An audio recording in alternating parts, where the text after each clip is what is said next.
right, your left.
may forget, but in 1983 there was an NFL strike.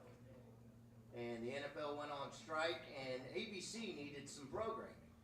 And so they decided to do college football.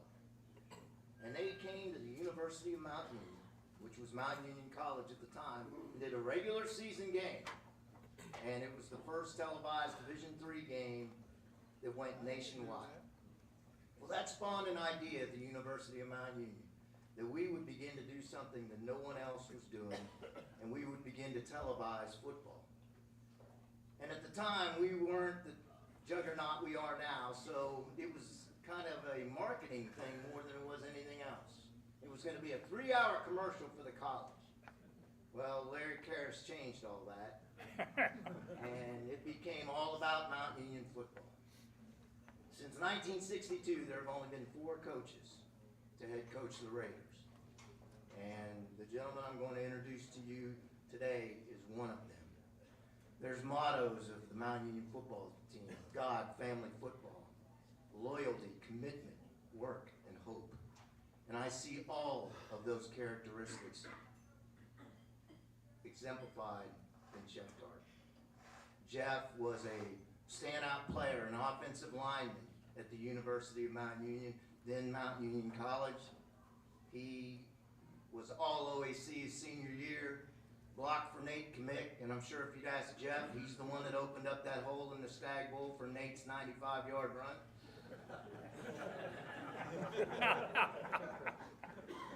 He was a teammate of P.R. Garcon, so 2 of the more famous names to ever come out of the University of Mount Union were all teammates with Geoff, and Geoff was a formidable player. He went on to become a coach at Wheaton and came back to the Purple Raiders and was with us for a while, and then spent a year with Western Kentucky. And we were fortunate enough to get him back. When he came back, he was our 2017 offensive coordinator, won OAC Assistant Coach of the Year. We led the nation in offense that year and won a national championship. Geoff has won 3 national championships as a player, 2 as a coach. He has been a longtime assistant, and I was proud the day that he stepped in and was named the new head coach when Vince Karras took the job at Toledo. Geoff got handed a raw deal like we all did. His first season was COVID, so it got canceled. But all he's done since is win 58 games with only 4 losses. He's not lost a regular season game. He has won the OAC title in every year that he has coached, and he has led us to the national championship game 2 times. I am proud to say that he is not only an outstanding coach, he's a wonderful husband and father. His wife Jan, and he has 3 children. And one of my happy moments every game is watching him as he leaves the field going and greet the kids. Geoff is not only a great coach, but he is also my friend, and I am pleased to introduce to you the head coach of the Purple Raiders, Geoff Dartt.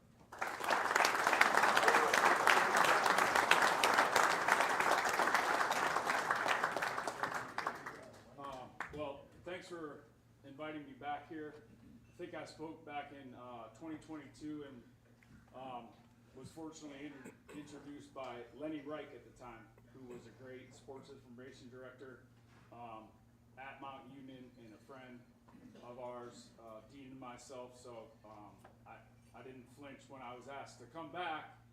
I wanted to ask Dean to introduce me again. So I don't know all the words that he said were true, but I do appreciate that he shared them. So any opportunity that I get and I'm able to talk about Mount Union football, the players that we have, the coaches that we have, it's easy for me, right?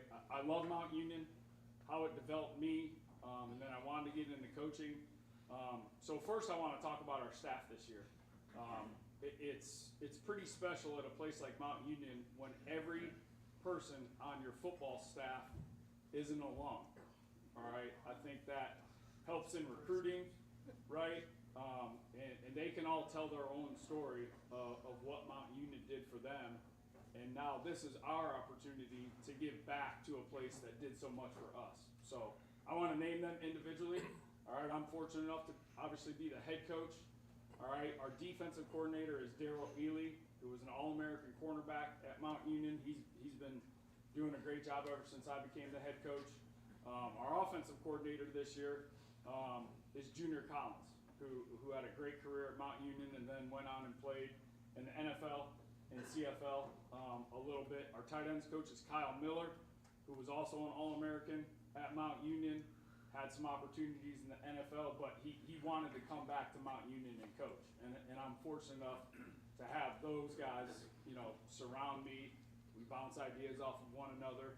Our other full-time coach on staff is Dan Allen. All right, he was a linebacker at Mount Union, went off and had some grad assistant opportunities at some major FBS programs. So those are the full-time guys, and then I'm sure most of you guys are aware of Don Montgomery, longtime assistant coach at Mount Union. Went down to a school in Virginia, became a head coach, and made his way back to Mount Union, and he's coaching our defensive line now. So, and then we have 4 grad assistants on staff. Marcus Jackson, who was a linebacker last year. Lou Berry is a famous name at Mount Union. And then Jordan Markowski and John Cisneros on offense. So I'm excited about them, all right, not only because they are former Mount Union football players, but what they are doing with our players right now, all right, in terms of instruction, helping them to develop into the best versions of themselves, right, not only on the football field, but also how they're going to navigate on campus, right, graduate, right, and then move on and be productive in whatever career path that they choose. So, yeah, we've had a lot of success, right?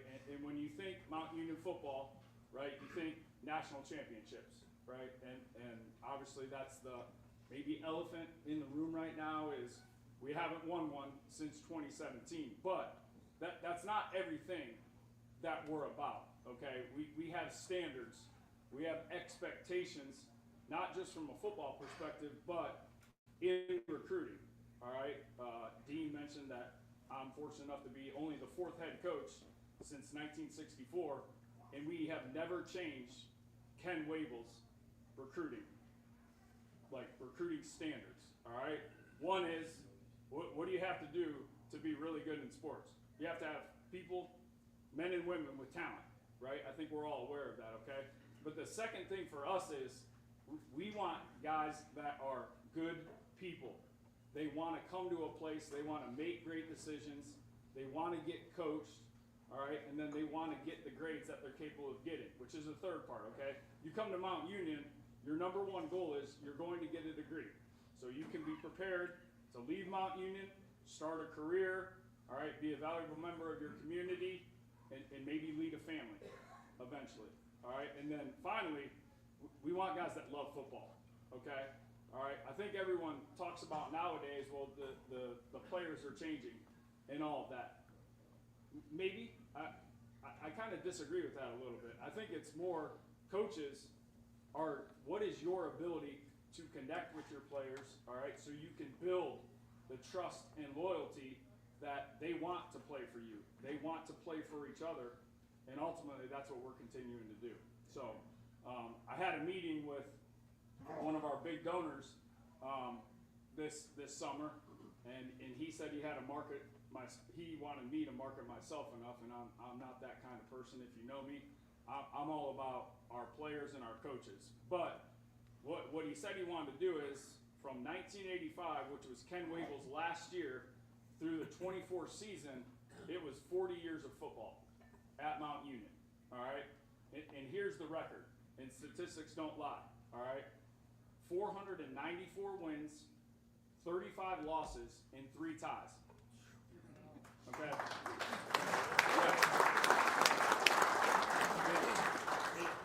It's unbelievable, like, to think of those numbers because, to be honest with you, I think they're unmatched at any level of sport, college and professional, right? And then, everyone always asks, hey, Coach, why is Mount Union always so good? It's the people. That's what it is. Right?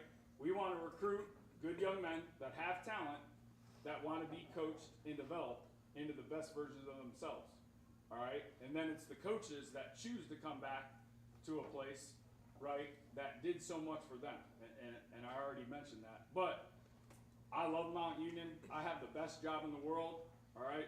Some people, like, you know, they may not like me a ton because we haven't won a national championship yet, but the people I care about are the guys in the locker room and the coaches in our coaches' offices, right? So that's always been our standard, all right, to prepare to win every single game, but more so the standard is what kind of a young man do you come in as, and then a man when you leave, all right? And that's something that we're going to continue to push at Mount Union, and I hope, you know, they go off and they do great things, all right? And it is always our goal to win every single game, every single year, and I don't know another school or athletic program that is a standard, right?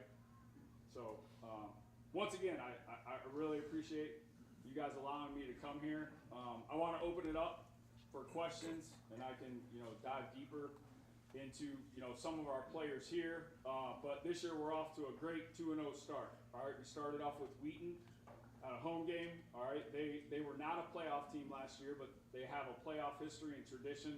That's where I got my coaching career started, and I was a roommate of their head coach, all right, for a short period of time. So my first year at Wheaton, 2008, we actually played Mount Union in the semifinal game at the Mount Union Stadium, now Karis Stadium, and that's actually when Nate Kamick broke the NCAA all-time rushing record. So that was pretty special that I was there for that. Obviously, I wanted to win the game because I was coaching for Wheaton, but had a great career there.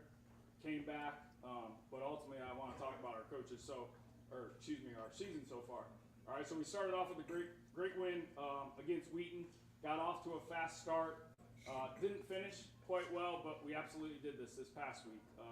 Went over to Grove City. You know, we executed in all three phases, offense, defense, and special teams, and came away with a 49-14 victory. And they were a playoff team last year. So we have a bye week now. So we're able to heal up some bumps and bruises as we attack OAC play next week, our Ohio Athletic Conference. And that's changed a little bit too with one team leaving. All right, so we have to have, you know, be on it and, you know, navigate that, and hopefully our hope and expectation is we can finish strong in the OAC, get the playoff bid, and then go on a run. But we take it 1 week, one game at a time, and it's always about what we are doing at Mount Union. We're never concerned or worried about what the opponent's doing, all right? It's all about us, our efficient execution, our trust with one another, and then we go out and we play hard on Saturdays. So, are there any questions? Mount Union, do you have any transfers? Hold up. Yeah, the mic is coming. Yeah.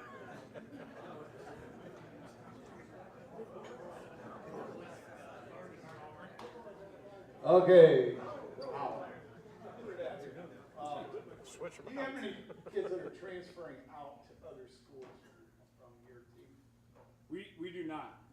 We do not. Now, there's guys that might leave because they're not getting the playing time that, you know, maybe they expected to get. But I think, I just said the overall record in the last 40 years, I think the right players are playing at Mount Union. And you know, statistics don't lie, like I said before. But we actually got a decent number of transfers this year that I think they were attracted coming to Mount Union because, you know, the expectation is to win. And those guys have gotten off to a great start. At wide receiver, Jacob Cockrell, he was at Elmhurst in Illinois. He's a senior now. He's had 2 very, very good football games to start. Davion Grant was a wide receiver at Muskingum last year. He set their single season record for receptions and touchdowns and yards in a season. So he's here now, and he has this year and next year. And then one of our starting corners, Costa, I'm not going to say his last name because I'll butcher it. Maybe Mr. Berkwin up here can help me with the pronunciation of that. But those are just a few guys, and we have many others, all right, that have came in, they're ready to play football, and they were here in the spring, which is significant in terms of they go through spring ball, they go through fall camp, you know, and at that point they have almost 30 practices underneath their belt, and they're ready to attack the games in the season. So, thank you for that question. Coach, you've done a great job picking up the torch that Larry and Vince Karras set down. But when you retire in 10 or 20 years or whatever, what do you want your legacy to be, sir? Yeah. Yep. No pressure with that question. Yeah, so when I took over the job, that was one of the first things I was thinking of is like, well, I can't be Larry Karras or Vince Karras. Those two guys meant so much to me. You know, one as a player, and then two when I became an assistant coach, and they helped develop me there. Larry Karras, maybe some of you know, he's also my father-in-law, so he's coaching me up in that aspect too. But hopefully, my legacy would be, all right, I loved our players, all right, I loved our coaches. We wanted to always be pushing the standard in terms of how we get better on a daily basis. And then, you know, someone would be ready to step in and carry on the tradition at Mount Union. So, but that was a fantastic question. Yeah, I think everything that I've heard you say so far, and that was a great question, but I think the main thing is trying to get young men not only to be athletic, but the way this world's running right now, to have some kind of a heart of a man. Sure. That seem to have lost somewhere along the line. So to show young men, like fellas in this room and yourselves, Yeah. what a real man is like. There's no way we're gonna get things straight if we keep on the, and it's a shame that every coach ain't talking the way you are. Yeah. That's Thank, how I. thank you. Thank you. And yeah, thank you. I think the biggest thing that we're doing there is just what kind of decisions are you making, right? Is it the right decision? And when we talk about decisions, and you know, I've had the same kind of PowerPoint for my preseason team meeting, which I'm sure I get made fun of, or some of the things I say, which, you know, we didn't do that with Larry Karras, maybe Vince Karras a little bit, but you make decisions, but always you don't choose your consequences, right? And I think that's something that I talk to the staff about all the time, including myself, right? So we have to lead that by example, so our players are tuned into it. In fact, Dean talked about it this morning, that he was in the staff meeting, and you know, we're going into a bye week, so we're looking at the depth chart. You know, hey, who do we need to get more reps this week, right? Because somebody's got to be the next person up. We have to continue to have that next man mentality. Someone goes down. All right, our starting center rolled his ankle in the game over at Grove City this weekend. All right, so who was his backup?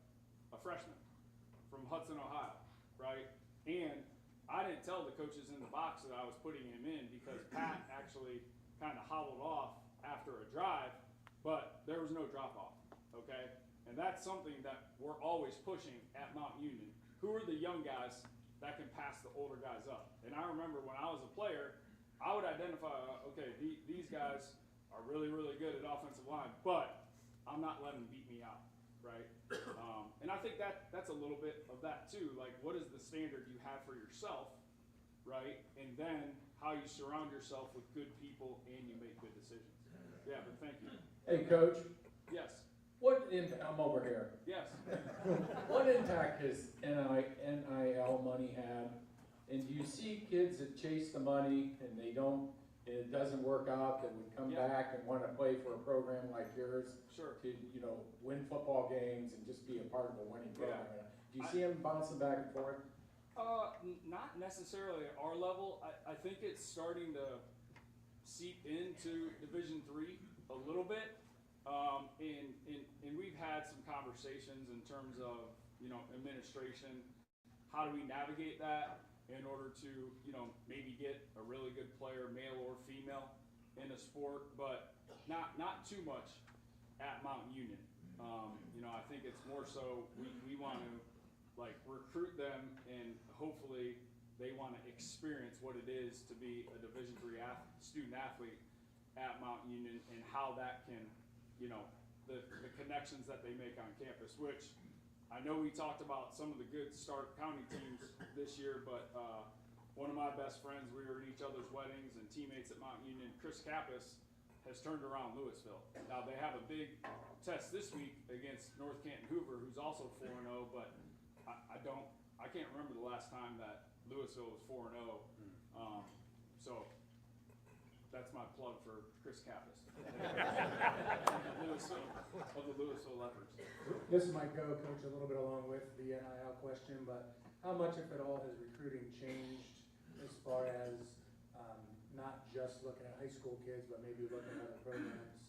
Yeah, like I mentioned, we did get some transfers this year, and sometimes I believe that's a necessary evil. I don't think you can flood your roster with transfers because you've already put so much time and effort into recruiting, you know, the young men that came in as freshmen, and you want them to matriculate through and develop. But at the end of the day, if you do want to win football games or any sport, you got to have really good players, right? You know, I think coaches lose games. I've lost 4 of them myself as the head coach. I'm man enough to stand up here and say that, right? And I'm always trying to get better in terms of what we are doing as a staff to put our players in better situations. But I think that's something that you need to invest in nowadays with the transfer portal in order to get the best people on your team so you can win games, right? And I mean, if you're not trying to win all the games as a coach, then maybe you shouldn't be coaching. Coach, can you tell us about your sophomore quarterback? Yeah, so Mikey, we were in a battle with him. He actually came in 2024, all right? Unfortunately, he got injured last year.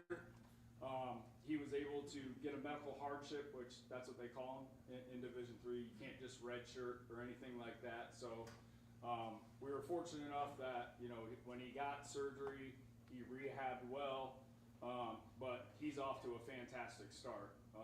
He's different when he's out there. I know that's kind of hard to explain, but he lifts with the offensive lineman.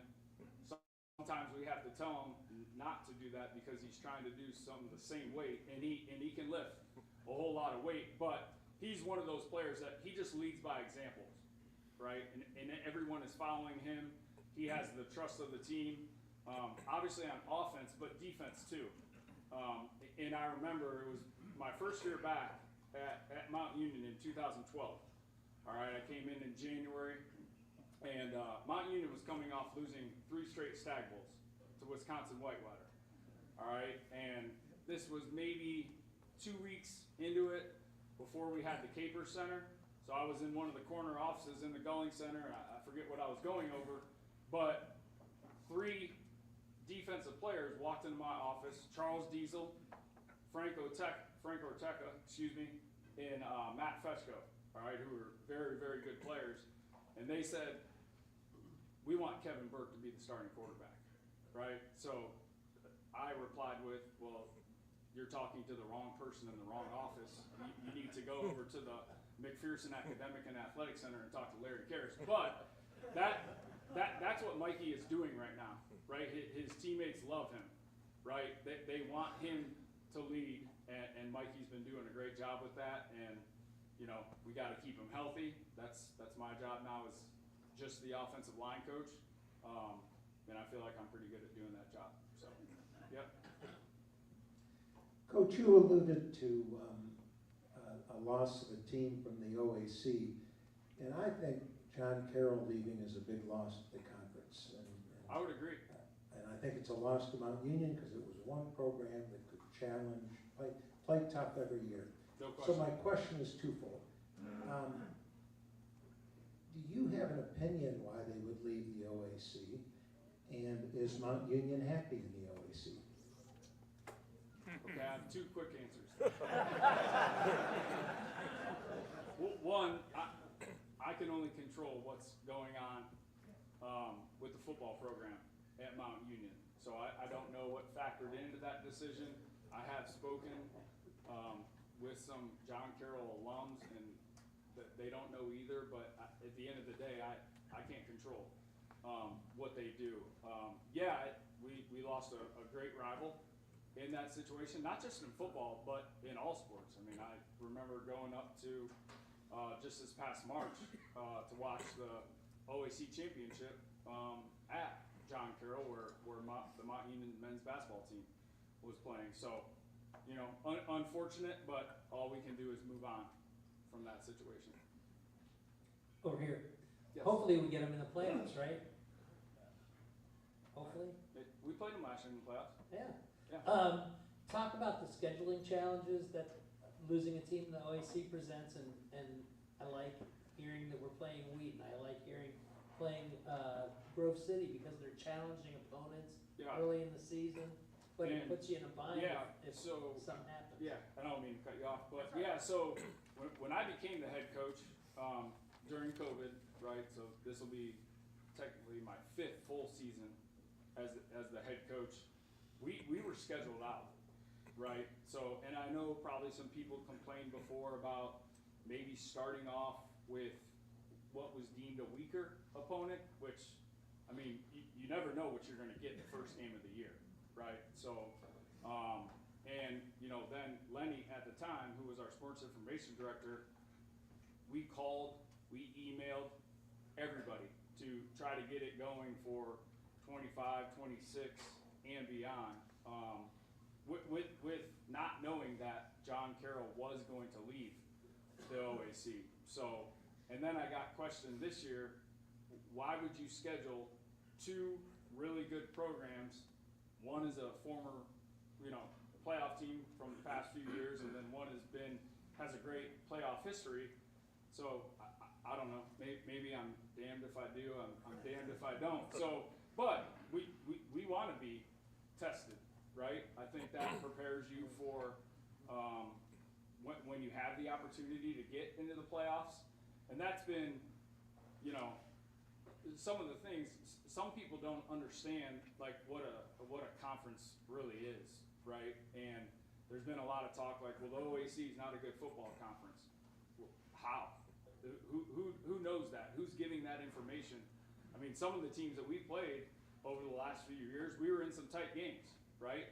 And it's hard to win football games, right? And I think to an extent, I know we have a lot of Mount Union people in here, but we've kind of spoiled ourselves a little bit, right? Other teams are allowed to be good, right? And, you know, sometimes it comes down to the critical areas where coaches, yes, make decisions, all right, but ultimately it's the trust in our players. So, yeah, we have Grove City, or Wheaton and Grove City again, and we'll be looking to, you know, build that non-conference schedule into the future.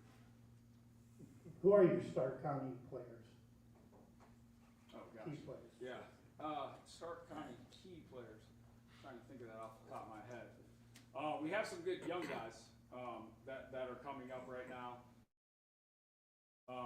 Starter-wise, we have some more Northeast Ohio guys, not necessarily Stark County. Connor Adelman is a Louisville graduate. He's one of our starting safeties. Zach Liebler, all right, started for us as a freshman at corner last year. He's a Massillon guy. We got 2 other Massillon guys this year, Ricardo Wells and Peyton Mitchell. You know, I'm always knocking on the door at Massillon to get really good players, and I know they get a lot of traffic from, you know, the bigger schools, but when we get a Massillon guy, usually they excel for us. Cordell Ford, Danny Robinson. You know, obviously we're getting, you know, more communication going with Coach Kappas at Louisville now because we have that connection. We've had some Alliance players on our roster recently, obviously being right there in town. So we just want to recruit the best players that want to be at Mount Union. So if that's Stark County, great, they can stay close to home, but we want to get all over the country, and now with social media, we have the ability to do that a little bit more, and hopefully they want Mount Union to be their home. Coach, what you were saying about your players after you graduate, I got two of them that I know personally.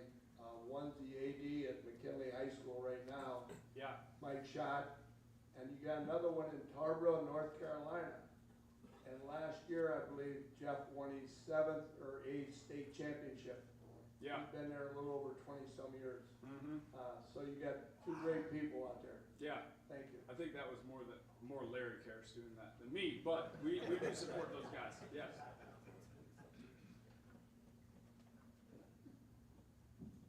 Yes, Coach. Akron U's on academic probation, I believe. What do you do for your team to make sure that that doesn't happen to you? Yeah, so we kind of do what I would consider some old school things. So we just did this last week. So we do it about 6 or 7 times throughout the semester. We give them academic scorecards, all right? So they have to go communicate with their professor. The professor needs to sign the paper, and then they bring it back to us. It could have a grade on it, it could have a comment on it, but it has to have the professor's signature on it, all right? So, and going back to how we recruit, our thing with academics is get the grades that you're capable of getting, all right? Some people can get a 4.0, right? Some people can get a 2.5, all right? And I tell them on the recruiting visit, like, you and your parents can have the conversation in terms of what the expectations are for your grades, right? But at the end of the day, all right, and we try to keep it as simple as possible, all right? What do you have to do for academic success? Go to class every single day. Takes no talent to do that, all right? Takes no talent. The second thing is talk to your professor every single day, right? And it's kind of like, you know, I struggled a little bit, right? And the coaches got on me, but it's the professors and the coaches, we're doing the same things, right? So they need to reciprocate that, right? You want to text us that, hey, coach, can I come over and watch film? Our answer is always yes. Maybe it's not right when they text or they call, but do that with your professors. Build a relationship with them. Sometimes that takes a little bit of courage, but you can do that on a daily basis, or you might have them 3 times in class per week or 2 times in class, but go to class, communicate with your professors, and hand your work in on time, right? And that's the same thing that we're asking them to do when they come to football. You go in the weight room, nothing matters for 1 hour, all right? Because you can't control what's going on outside. The only thing you can control is your attitude and effort in the weight room. When you walk out to practice, nothing matters for 2 hours, right?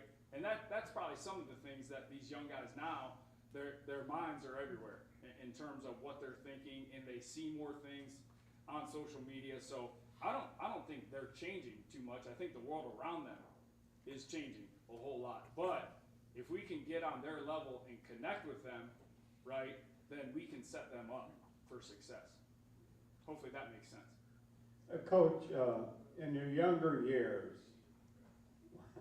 when That picture up there? when you Yeah, when, yeah. when you fantasized about being a coach, you had to have coaches out there that you say, hey, that's the guy I want to be like. Yeah, I was surrounded by great coaches at Mount Union. You know, recruiting back then, 23 years ago, in the early 2000s, it wasn't what it was today. So to be honest with you, I think my dad maybe sent an email.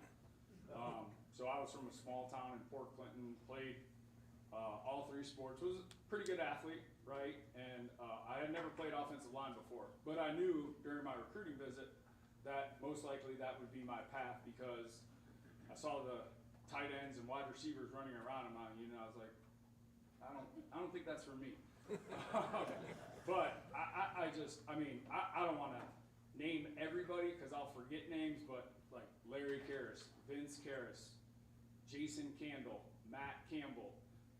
Those early 2000s were special because just the staff that Larry put together was remarkable. And the crazy thing is all those guys still call LK pretty much on a weekly basis to talk about their games or anything like that. And then Toledo came back this year to start their preseason camp at Mount Union, which was, awesome to see. A few of my teammates are on that staff. And, one of the players that I had the opportunity to coach at on the offensive line, who his head coach is BJ Payne, Massillon, Ohio. So BJ's the head coach down at Hilton Head High School, and he does a great job getting his guys placed in programs all over the country. So there probably wasn't one coach that I wanted to be like. I wanted to be like all of them, right? And I just studied the history of Mount Union and Mount Union football specifically, and maybe that's why I got yelled at about my academics too. So. Which is true. All right, Coach. If there was one thing you could change about college football, what would it be and why? Ooh, yeah. Man, you're hitting on these questions today. All right. I would say that, and obviously this is way above my pay grade, but something's got to be done with the transfer portal, right? A little bit, maybe allow one time or something like that. The best thing that I appreciate about the coaches at Mount Union, we're not trying to leave Mount Union, right? We're trying to develop our guys, win football games. If an opportunity came along, I mean, Larry Karras and Vince Karras, they always told us, like, you got to listen to the opportunities that come along. But I think that's kind of getting maybe out of control a little bit. And then just from the communications I've had with some other, FBS college football coaches, maybe some parameters or regulations on NIL. But again, that's above my pay grade, so those comments are off the record. Yeah. Coach, we're running out of questions. Tell us a couple more stories. Excuse me, Coach, could you tell us a little bit about your family?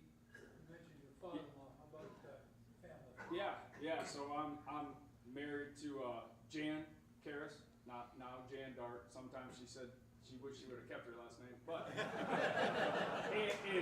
and she's awesome. And I think it gets skewed a little bit because being a coach's wife, it's demanding because they allow us to do what we want to do, and there's so many things that get behind the scenes in terms of what is going on at home.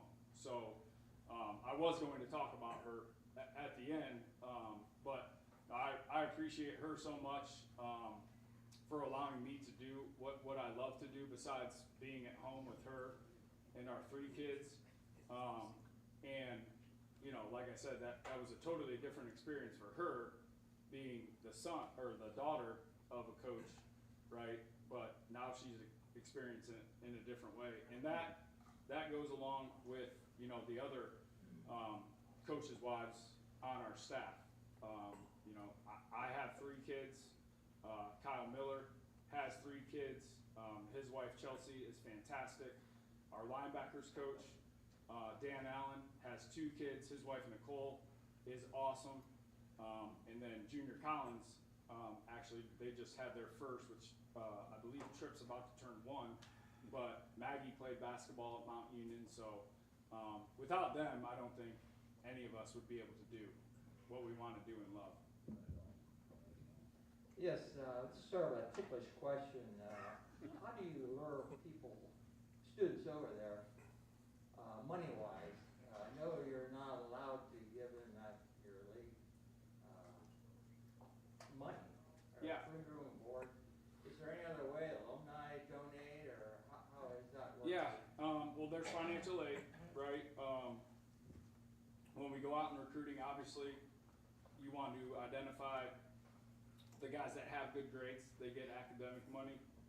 But I think going back to the aspect of we have all of our coaches now that made the choice to come to Mount Union, and for me and for others, and we've had many talks about this, I think it's more of an investment in terms of the experience that you want to have, right? So now that we're back at Mount Union, right, we can't necessarily give back because we're not making a whole lot of money, but like I have the best job in the world. I live 1.5 miles away from campus. The other coaches live very close to campus, and that's our way to give back, right? So when we do have players and families on campus, that's what we have to sell to them, right? The experience of being a student athlete at Mount Union and how that sets you up.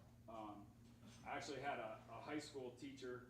He actually just passed away recently, but it was my senior year during basketball, and he said, "Yeah, you'll have some really good friends, you know, from high school, but when you go off to Mount Union and you're playing football, they're going to become your family." And at the time, you know, I'm 18 years old. I didn't really understand that until I was getting married in the chapel on campus, and I looked down, and all my groomsmen were Mount Union football players. And then I was in Chris Kappas' wedding, and I looked down, and we were all Mount Union football players besides Nick, his older brother, that might as well have been a Mount Union football player because he was there on a lot of Saturday nights celebrating with us after wins. So, but I think that's what it's more about, and that's the sell, right? Who do you want to surround yourself with? Who do you want to get developed with? Who do you want to work hard with? And in any successful organization, it is that, right? Who are you surrounding yourself with? And are you willing to be loyal to them, have uncompromising respect for one another, so you can achieve the goal that you want to achieve? Coach, this isn't really a question, but I wanted to tell you, I was behind a lady at the concession stand last week, and not in Grove City, but Oh, at the Wheaton game. yeah, and I asked if she was married to one of the coaches, and she said, "Hi, and Mrs. Dartt." She didn't say anything about Karis or Karis hyphen. She said, "I am married to Coach Dartt." I must have been doing something good that week. Yeah, you did.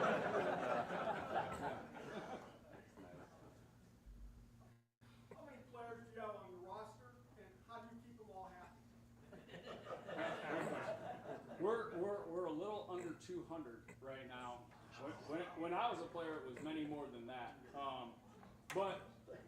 And that's a great question. And we talk about this in recruiting too. Okay, do you want to compete on a daily basis, right? And I actually saw Jimbo Fisher. I think, you know, he was doing a podcast. I don't know exactly when it was, but he talked about 2 words: participation and commitment. And the definitions of those 2 things are totally different, right? We want guys that are committed to the program first, they're loyal to their teammates and coaches, and then they have a passion to be coached and developed, right?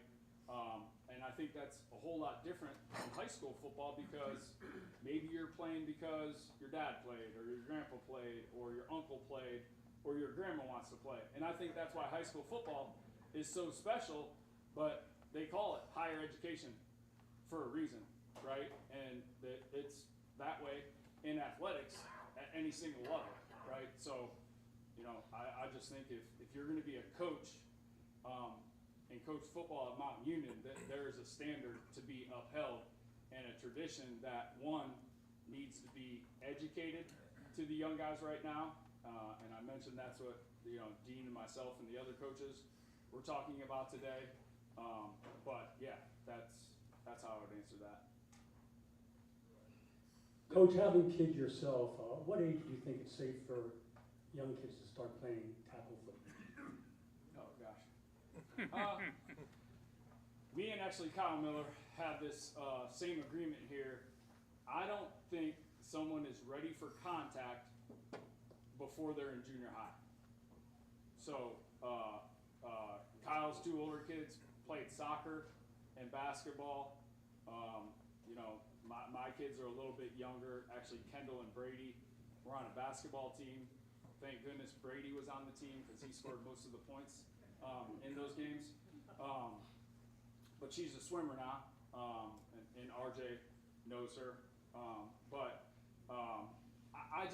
I'm not sure when their bodies are ready for contact, personally, because if they're too young and they take a hit, that could ruin them, right? And I believe, not just football, but if you are a youth coach at any sort of level, I believe the number one thing that your goal should be is they come back and they want to play next year.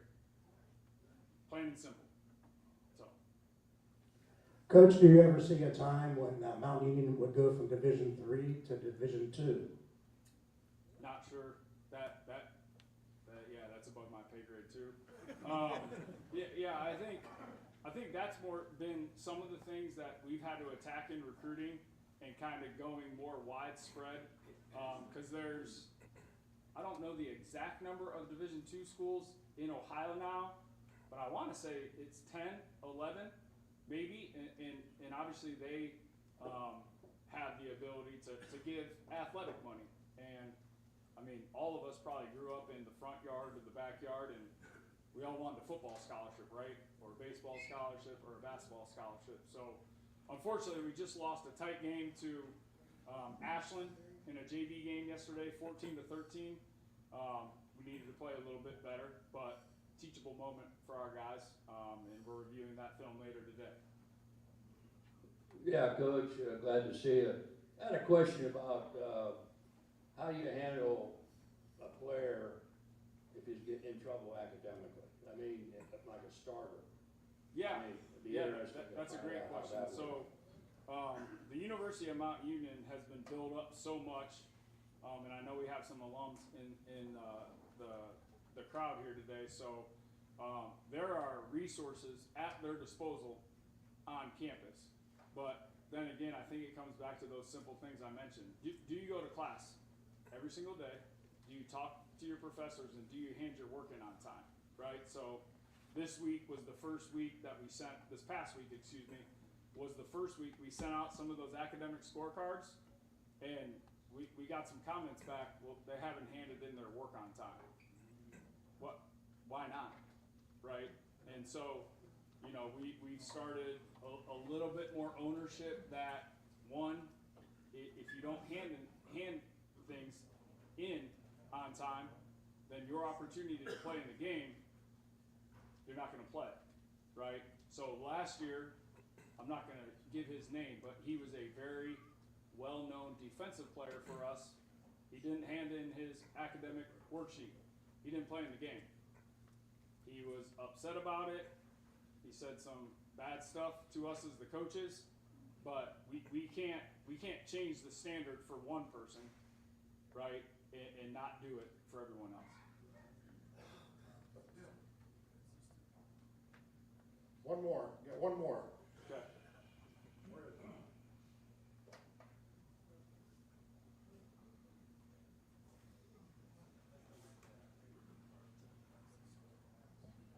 Coach, I'm a 73 grad of Mount Union, proud to say so. And I've always felt that in addition to athletic acuity, we recruited young men that we thought had integrity as well personally. Yeah. And I think you have that, you've shown that, you speak that, you live that. But is that true in terms of your recruiting Yes. eyeglass? Is that one thing you look for? Yeah, it's all about the young men that we're going to recruit and we want in our program. And I made the decision, I mean, obviously I think I was maybe 37 years old when I was named head coach, but you hear a lot of maybe older coaches, which I think have gotten the right to say that, but they say, hey, we have great kids all the time, right? So somebody like Nick Saban, he can say that, right? He's earned that. Even Larry Karras or many other successful coaches, but you know, something that Vince Karras used to always say, if you want to be treated like a man, act like a man, right? So I call them young men because that's what they are, right? Most of them, when they come here, they're 18 or about to turn 18, and so, like, but if you want to be treated like that, ask what we are doing of you. And then, if you don't understand it, let's have a conversation. So, if I get a text message from a guy, hey, coach, he starts texting me maybe some questions, when can you stop by my office, right? Because I think the text messages or the messages on social media, sometimes those can get skewed, right? So they make fun of me a whole lot because I say yes, no, or 2 thumbs up in most of my text messages I return to them, but that can't be skewed, right?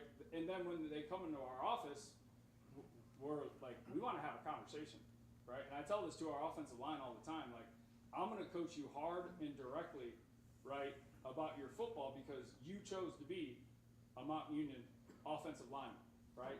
And so did I. So they deserve that, right? But when we go into the film room, it's about having a conversation and communication where we are all on the same page, all right? Going into the Grove City game, all right, we had a run game plan that we felt very confident with, all right? We had some explosive plays in the run game, but I thought it could have been a little bit better. And after watching the film, the first thing I said to him yesterday was, hey, I really appreciate your guys' effort, but we should have done some more stuff in the run game. So I'm always the first one to call myself out as a coach for not getting something done to the guys. And hopefully they appreciate that, and you know they're going to continue to play hard for us. Yes? Just real quickly, as a former coach, I was wondering of your story moments ago about the young man that wasn't turning in his work. And sounds to me like that was a teaching, coaching program moment. Yeah. As he interrelated with you. How was the follow-up with that discussion besides him not playing? Yeah, we told him why he wasn't playing, and he was disappointed, right? And he was upset because it was an away game, which was closer to his hometown. But I told him that me specifically as a head coach, I was doing him a disservice allowing him to get away with those things. So he's still with the program and. Well, he graduated, but he had a very storied career. If I said his name, everyone would know his name. Yeah. Thanks. Yep.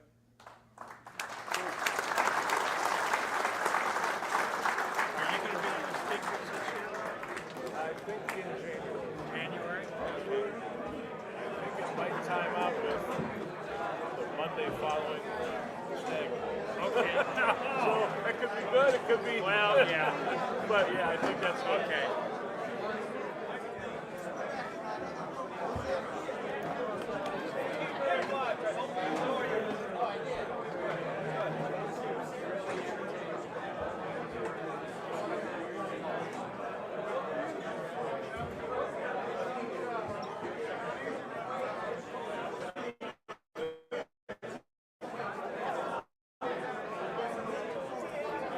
Paul Manson is going to quarterback. Paul Manson? Yeah. He quarterbacked against our second game. I'm pretty sure that's who it is. You say he's a sophomore? Huh? You say he's a sophomore? Yeah, number 29. Oh, Jesus.